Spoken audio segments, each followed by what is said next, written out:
करते हैं कि अनार से गौरव सिद्ध्यान कि वीरे स्वतो वीर गते गतेषु कि विकोदना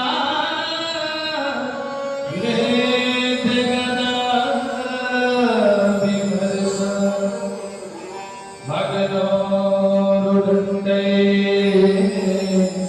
धृतराष्ट्रको। उस कुरुक्षेत्र में कहा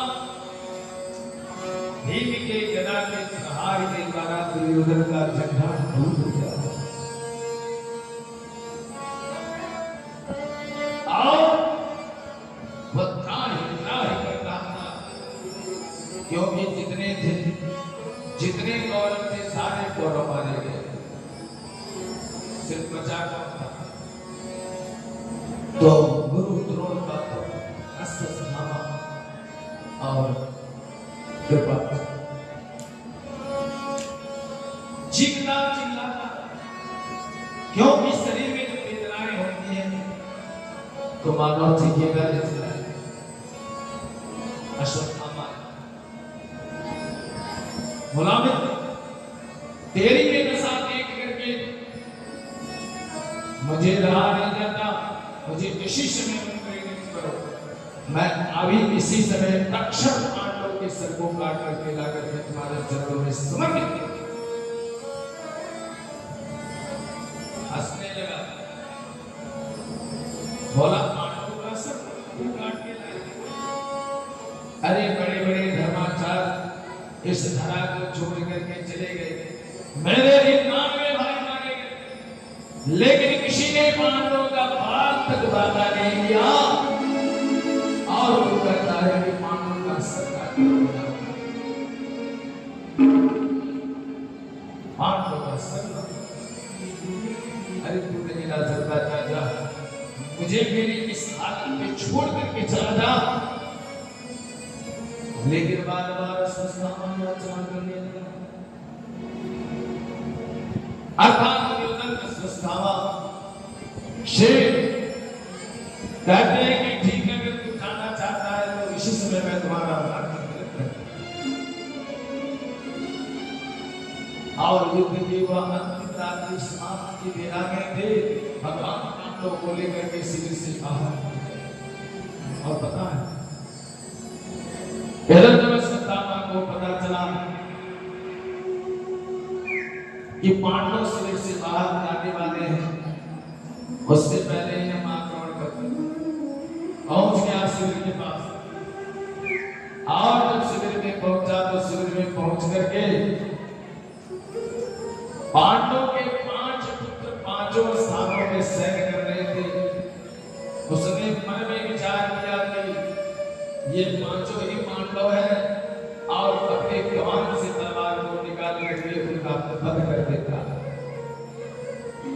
अर्थात पांचों पांडवों के जो पुत्र थे उनके सर को काट करके एक बोले शिविर से बाहर कि माता शिशोरा निधनम सुता गिरिशम घोरम परितत्यम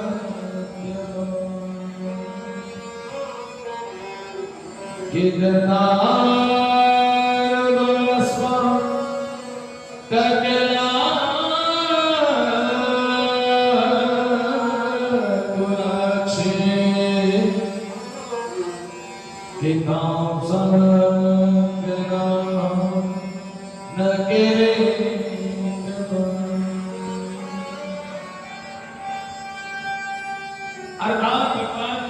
जब पांडवों को लेकर के शिविर में प्रवेश करते हैं और इधर अश्वत्थामा को कई बना करके कुरुक्षेत्र में लेकर के गया। और जब दुर्योधन ने कहा क्या लाया है, तो अश्वत्थामा ने कहा देखो मैंने पांचों पांडवों का सर लाया। भीम शेर के गदा के प्रभाव से दुर्योधन का तत्व नहीं हुआ था। ये अश्वत्थामा के ऐसी घटना को देख करके दुर्योधन अपने छाती को पीटते हुए सुरक्षित में गिरा और उसका प्राण हो गया। अरे तुमने क्या किया? ऐसे नन्हे नन्हे छोटे छोटे बालक को तुमने ग्रास किया। अरे तेरे कुल में तो एक दीपक जलाने के लिए कोई संतान नहीं छोड़ा तुमने। जगत ने अपराध किया और छाती को पीट दिए हुए उस कुरुक्षेत्र में गिरा और उसका प्राण हो गया। इधर भगवान पांडवों को लेकर के जब सूर्य से विशेष प्रवेश करते हैं प्रभु और द्रौपदी जब देखती है कि मेरे पांच पुत्रों का वध हो गया। अब तो जीवन में जिनके एक पुत्र मारे जाते हैं कई वर्षों तक विलाप करता है। युद्ध